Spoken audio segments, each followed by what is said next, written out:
Howdy, this is Terri Hall with TexasTurf.org and TexansForTollFreeHighways.com. Wanting to give you a quick update on what's happening with transportation. Today in the House Transportation Committee, we have a slew of bad bills up for a hearing once again. To give you kind of an overview of what's really happening in this committee, this one's run by a Democrat committee chair, if you remember. And instead of hearing a single one of our turf-supported bills that increase taxpayer protections, increase your liberty, to actually reduce the size of government, none of those bills have been given a hearing. What is being given a hearing is the leftist Green New Deal agenda and basically the woke plan for roads, and to take away your car and force you to get into transit or walking or biking as your only means of mobility. Those are the kind of bills that we're seeing heard over and over and over again. So we have 3 action items that we need you to activate on immediately. And the first one is in time to get your public comments in at today's House Transportation Committee hearing. That would be the committee hearing that starts upon adjournment of the House. So that gives us some time today for you to get those in before public testimony closes. The House allows us to do public comments online. We have a link right on our flyer that's accompanying this video so that you can actually get your comments in directly and officially on the record.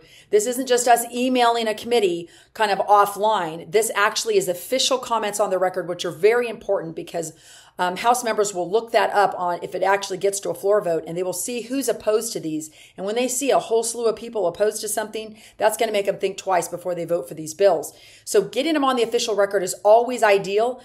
We have a whole list of bills for you, but I just want to give you an idea of the things that are up for bills today. The first, let's go back. So first we want you to contact the House Transportation Committee to put official comments on the record opposing these bills today, immediately before public comment closes. That's the first thing. The second thing is a whole slew of bad bills have been voted out of the House Transportation Committee and are going to hit the floor for a full vote of the House and have risk of passing the House if we don't bombard the Calendars Committee with comments asking them to vote against having any of these bad bills actually make it to the floor. So that's action item number 2. Then the third thing we need you to do is 2 bad bills, one in the House and one in the Senate, got voted out of committee and put on a specific type of calendar. It's called the local and uncontested calendar in the Senate or the local and consent calendar in the House. What that means is that nobody can vote it down. You vote for a whole slate of bills. And the whole reason why they say it's uncontested or local and consent is that every member gives consent by simply a vote. Usually it's a voice vote of acclamation. There's usually not even a record vote for it. The only way to get a chance to vote these 2 bills down is if we get 2 members of the Senate to pull down the Senate bill so that they can vote it, take a vote for the full Senate on the floor. And on the House side, to get it off that local calendar, you need 5 members to pull that bill off of the local and consent calendar so that it can come to a floor vote where we have a shot at trying to defeat the bill. Otherwise, these bills are going to pass completely uncontested, and your representative, even if they don't agree with it, will be forced to vote for it when they put it on these local calendars. So that's the third thing we need you to do. We have a flyer that has all of this detailed with bill numbers and everything accompanying this video. So you don't have to worry about taking notes. We just want you to get an overview of what's going on. So tomorrow I'm going to go for, there's one bill that we do support, which is a fairly good bill, but I won't explain that now because I want to take the time to talk about the bills that are really bad because these ones we got to stop. House Bill 421 by Ray Lopez of San Antonio would mandate a 3-foot buffer for cars and light trucks and a 6-foot buffer for anything that's not considered a light truck and above, so up to commercial trucks, in order to pass a bicyclist or a pedestrian. So that means if you're in a 1-lane road, you have to give a 3-lane buffer on a 10-foot lane. The only lanes that are bigger than that are highway lanes, and most of this is going to apply at the city level, city and county level, not on the state highway system, because most of the time bikes aren't on our state highways, although sometimes on certain rural highways with the wide shoulders designed for bicyclists, those tend to be different. But at the end of the day, this is going to attack your ability to drive in our cities, because you're going to be forced to put a buffer around that bicyclist and or someone just walking on the side of the road. And if you can't move over 3 feet and stay in your lane, that's going to force you to have to move to the left.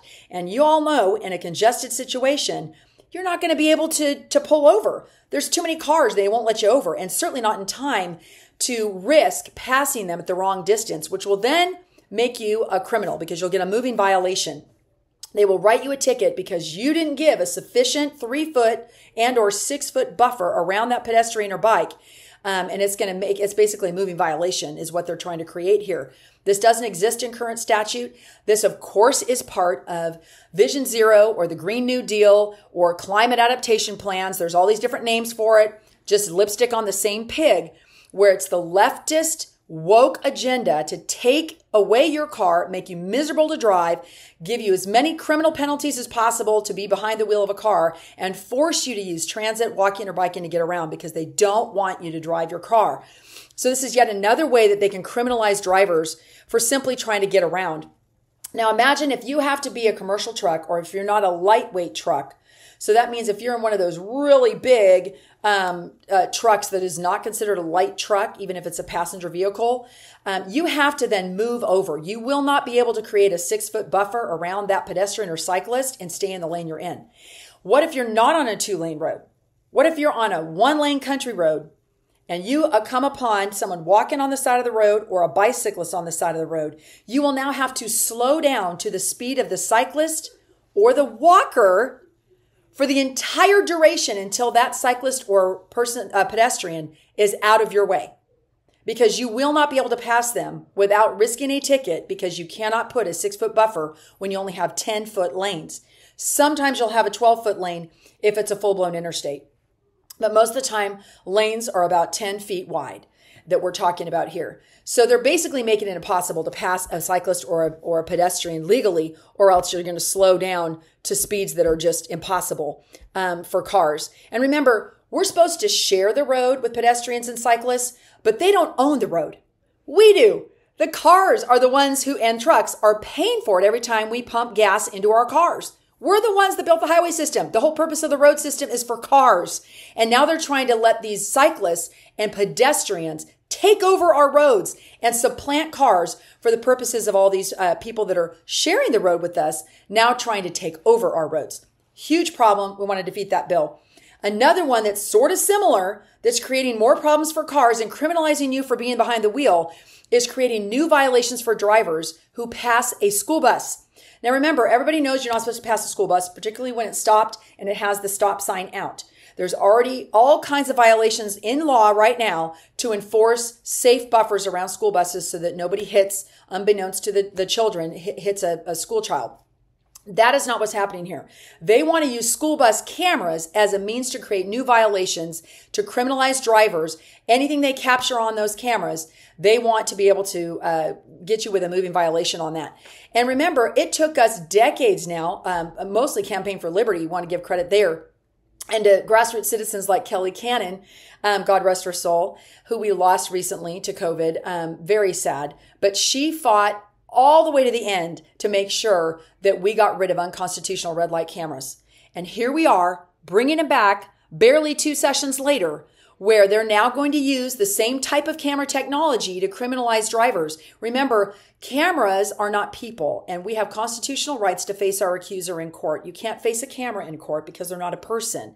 So this is unconstitutional. We feel like existing law takes care of this, protects kids, and puts buffers around school buses without creating new laws to do this. So that's another bad bill up today. Then we have a bill by Caroline Harris, which has to do with giving special exceptions to trucks, commercial trucks that are allowed to exceed the weight limits of 85,000 pounds without having to pay extra or without being ticketed for going over the weight limits. We already have a certain weight limit where you have to pay for an overweight truck permit.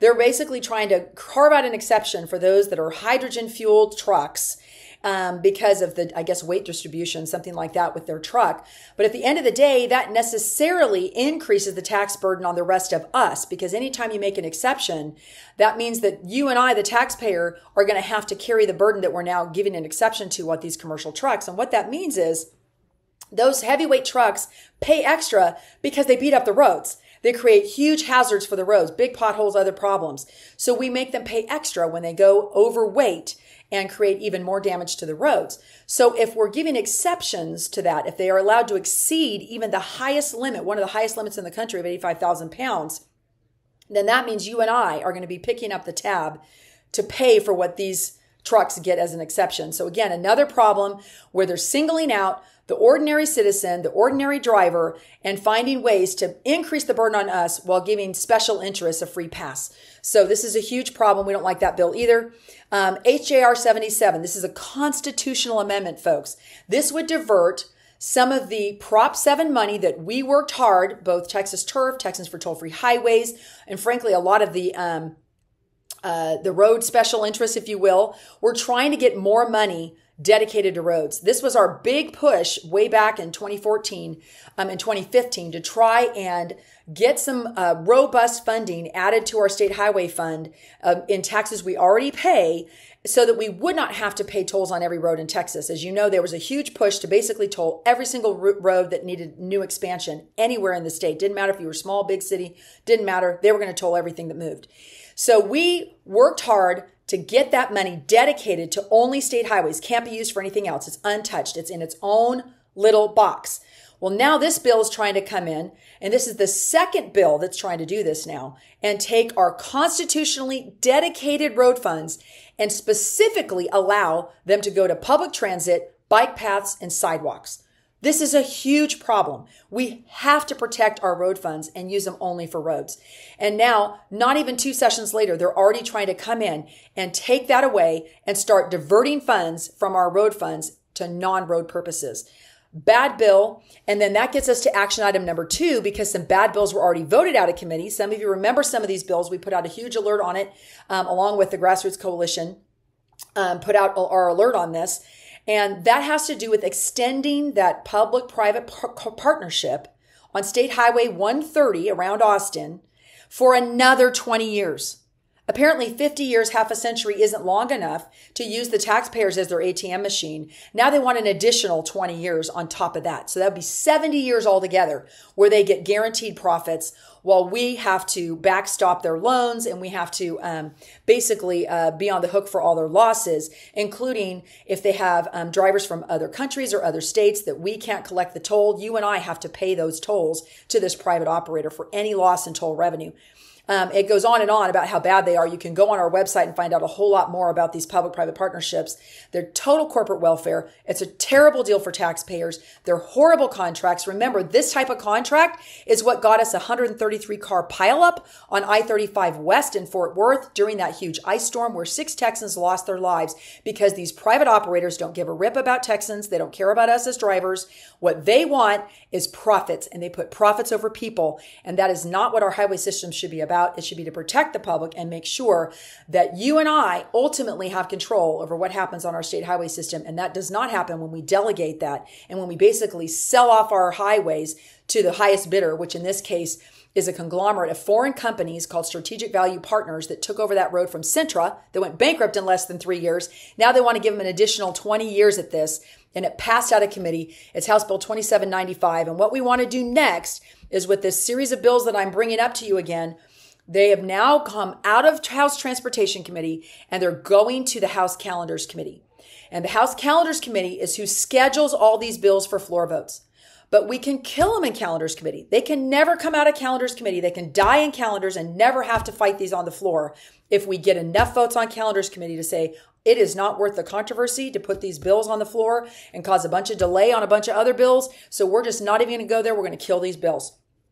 So we're asking you to contact in one button, email them all these bill numbers, and ask them to not vote for these bills to be assigned to a floor calendar or basically come to the floor for a vote. We want to kill them in Calendars Committee and stop it there. We don't want to have to fight every single one of these on a floor vote, which, as you know, is very hard to do. The next one is the mileage tax. Yes, This passed out of committee. The only nay vote was a Republican, a new Republican from San Antonio named John Lujan, was the only one to vote down the mileage tax. Caroline Harris voted for it. Jared Patterson voted for it. John Rainey voted for it. Every Republican on that committee, with the exception of John Lujan, voted for implementing a mileage tax. Now they're going to try and say, oh, it's just a study of a mileage tax. But the bill clearly states that the goal is to study the feasibility of permanently assessing a vehicle mileage user fee on all cars. Now, this would presumably replace the gas tax, but there's no guarantee. We have no idea what they're going to do once you open this Pandora's box. But at the end of the day, it does seek to create a permanent new mileage tax. And the only thing they're studying really is the way they're going to collect it and how much they're going to start you out as, because we know the tax will never go down and it's never going to go away once they give them this power. And we have no idea if it's going to be in the hands of the legislature or if some unelected bureaucracy will now have the power to implement a tax on driving and put in the hands of people like the Biden administration and Pete Buttigieg, or in this case, Terri Canales. They will increase your mileage tax every chance they get to force you out of your car and into mass transit. And that's to say nothing about the surveillance society that will create, or if they determine you're using too much carbon, how they can shut off your ability to use your car because they'll know where you're going and every mile you drive with a mileage tax. We can't allow that bill to ever see the light of day and get out of Calendars Committee. So we want that bill to be on your list to write to the Calendars Committee about. Then the second constitutional amendment, we have one that's up today and one that already got voted out. So this is 2 bites at the apple to get rid of our road funds, our constitutionally dedicated road money, and send it to something other than roads. In this case, it's HJR 144 by Canales himself. It would take our constitutionally dedicated gas tax this time, and that can only be spent on building and maintaining our highways, and divert those funds to ports of entry, spaceports, no doubt to benefit Elon Musk in his SpaceX program, seaports, and international bridges. They want to take our constitutionally dedicated highway money and send it down to things that in Canales' backyard that's going to help his district at the expense of all the rest of us. Whenever they take money and dedicate it to a certain thing, that means that takes away money from your area of the state for roads that you need. So that is also a bad bill. Then 2 more. A bill by Ortega, House Bill 1379. We call this a mission creep bill. Regional Mobility Authorities, or RMAs, are basically a toll authority. That's why they were created. But they're allowed to do other things, even beyond roads, like parking, basically like airport parking, doing things with airports. Now they're trying to create this bill. This bill passed the House Transportation Committee that would allow an urban green space or aesthetic enhancement located above, adjacent to, or connected to an interstate highway to have this toll revenue that they tax drivers to now be able to use some of that money on green spaces and aesthetic enhancements if they're attached to the project in some way. And it says if it has components that will benefit users of transit, pedestrians, and other modes of transportation, including promoting economic development. So they're going to raid your road funds that these poor drivers have to pay on a daily basis to toll a road, right? They're going to use those revenues to now be able to do economic development, do transit, pedestrian, and other modes of transportation. They will get the freebies at your expense of having to pay tolls. Now, they're going to say in El Paso that this isn't necessarily how they're going to pay for it. But RMAs, this applies to all 13 RMAs across the state, not just El Paso. So they love to say, well, it's only for this project and we're only doing it for this over here. Well, they haven't carved it out for just El Paso. This applies to all of the RMAs all over the state and would allow them to use your toll tax revenues to go benefit other users of other modes of transportation at your expense. Again, the left's push to try and punish you for driving your car. How dare you drive your car? But we're going to give freebies to everybody else. Then the last bill in calendars that we want to defeat and never let it see the light of day is House Bill 1885, also by Canales, the chairman. Do you see the pattern here? The chair is basically giving himself all these great bills for his district at the expense of all the rest of us around the state. While this bill has been improved over attempts in prior sessions, this bill would give TxDOT the ability to impose variable speed limits. And all are part of a roadway. Now the hook on this is, if it's for inclement weather, but it also includes congestion and road construction. So basically you could drive a Mack truck through how broad this is, basically for any reason they want. they can lower the speed limit on the fly without so much as any reason other than any condition that they say affects the safe and orderly movement of traffic on a roadway. They can reduce the speed limit up to 10 miles per hour under your posted speed limit for any length of time it sees fit. There is absolutely no time limit on how long they can reduce the speed limits for basically any reason they want. Now, it does require a safety and traffic study and inspection before they can do this. But at the end of the day, TxDOT has been seeking this authority now, session after session after session. We cannot allow the highway department to willy-nilly start screwing around with our speeds. It's the same reason why we don't want that variable speed limit bill, or the speed limit bill that's going to be, that we're going to talk about next. We don't want that to see the light of day either. So this gets us to action item number 3. If you're following along on the worksheet, that is even better. Some bad bills got put on what's called the local calendars. Now, what local calendars means is that these are going to automatically pass completely uncontested. Your representative cannot vote against this. Once they're on a local and uncontested calendar in the Senate, they call it the local and consent calendar in the House, nobody can vote it down. It's a whole slate of bills they put on this calendar, and it's a way for members to have a guaranteed passage of their bill if they can get it on the local calendar. And it's only supposed to be a local thing. Like for maybe one city needs a specialized thing. It's so that the whole membership doesn't need to vote on it or worry much about it. It's for this one little county or one little city that needs a certain thing. It's supposed to go on the local calendar and move things off the general major state calendars. But that's not what's happening here. This applies to all cities. Let me talk about the House one first. This is a bill by Ordaz, another Democrat, House Bill 1521. This is the House Local and Consent Calendar.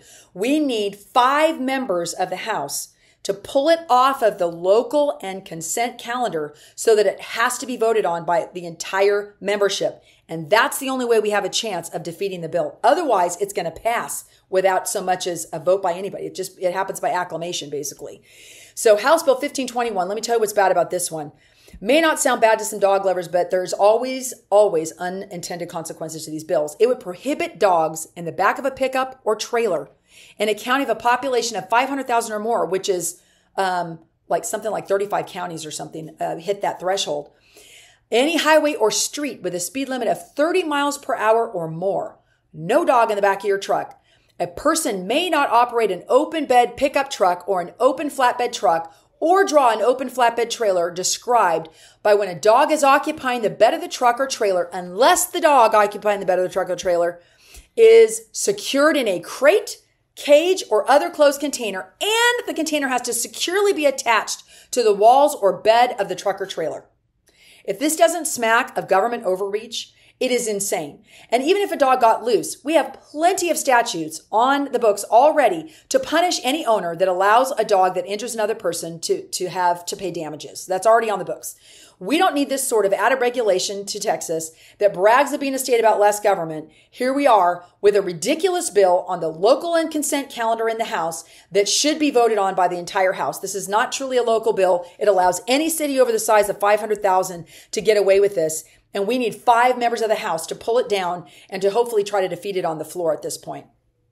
In the Senate, last item, you're almost there, folks. We need 2 senators to pull the bill off the local and uncontested calendar over in the Senate in order to bring it to a vote of the full Senate so that we can hopefully vote it down. Otherwise, it's going to pass by acclamation and everyone's going to be able to vote for this and not have a chance to vote it down or take it down unless they pull it off the local calendar. It takes 2 senators to do that. This is Senate Bill 1663 by Carol Alvarado of Houston. The bill would give cities unilateral power to lower your speed limits on highways that aren't designated part of the highway system down to 20 miles per hour if they consider the posted speeds unreasonable or unsafe. Again, you could drive a Mack truck through such broad language, especially considering Part 2 of this bill allows them to do this without so much as a traffic or engineering investigation or any study whatsoever. And anything that they consider a residence district, which by the way is not even defined in statute, which could mean anything. And it's likely part of city's push for the California-style traffic calming measures. This is the part of the road diets. This is part of the left's woke agenda to get you out of your cars and into biking, walking, or dependent on mass transit to go anywhere. It's their techniques to intentionally slow down cars to make you miserable enough to switch modes. In fact, Sylvester Turner, mayor of Houston, has already said when the buses and trains are going faster than the cars and the trucks, people will exit those cars and trucks and use the buses and the trains. And there's other articles that we have posted on our website that you can search for on Vision Zero or climate adaptation plans, those sorts of search words. And it'll bring it up from the Texan. The Texan.news does fabulous transportation reporting, some of the best in the state.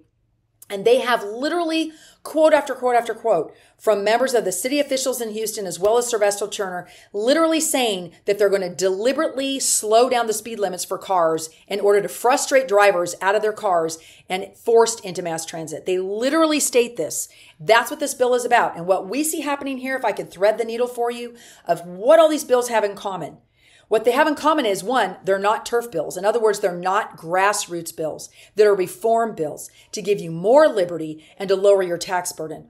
That's not what they're about. What it is about, you'll see the thread all the way through, is they're coming after your cars. They don't want you driving your cars. They're trying to make you miserable for it. They're trying to punish you for it in every way possible. And instead of putting it all in one big bill, like Aaron Zwiener's bill over in the House, if you remember, that got a lot of news when she filed it, that it was forced Texas to adopt a climate action plan, which would force all of these very same initiatives onto all of Texas. Well, what they're done, they've just broken it up in piecemeal. They're doing it with one little bill over here, one little bill over there. And at the end of the day, they're going to make you a criminal for driving. They're going to make you so miserable to have to drive. They're going to give you a ticket for everything. They're going to increase your penalties for everything. They're going to increase your fines, fees, double your traffic fines for anything they can dream up to criminalize you for virtually everything so that they can punish you out of your car and force you into transit and walking or biking and basically make you dependent on government for your mobility. That's what the left's plan is. That's the common thread of every one of these bills. And if you can believe it, Republicans have been voting this garbage out of committee. With friends like this, who needs enemies? We've got to call your representatives and tell them to stop the green agenda, the woke agenda applied to roads. They are coming for your cars, and in a state that is one of the biggest oil and gas producing states, not just in the country, but in the world. And we're going to allow them to get us out of our cars and force us onto buses instead. This is insane. This is Texas. We can do better than this. So we're going to have these action items out there. You just click on the button. It's on the texasturf.org website. It'll all be available for you there, for you to review all the bills we've talked about. But at the end of the day, we need you to take action. We know today's a big day for border security. We want you to do that action item as well. But I'm telling you, we cannot neglect this area, folks, or you're not going to have the freedom to leave your driveway if we don't do something to stop this. So with that, I thank you very much for your attention. If you have any questions, feel free to call me anytime. I'm at 210-275-0640. Our contact information is also on our website. Go to texasturf.org for more. Thank you.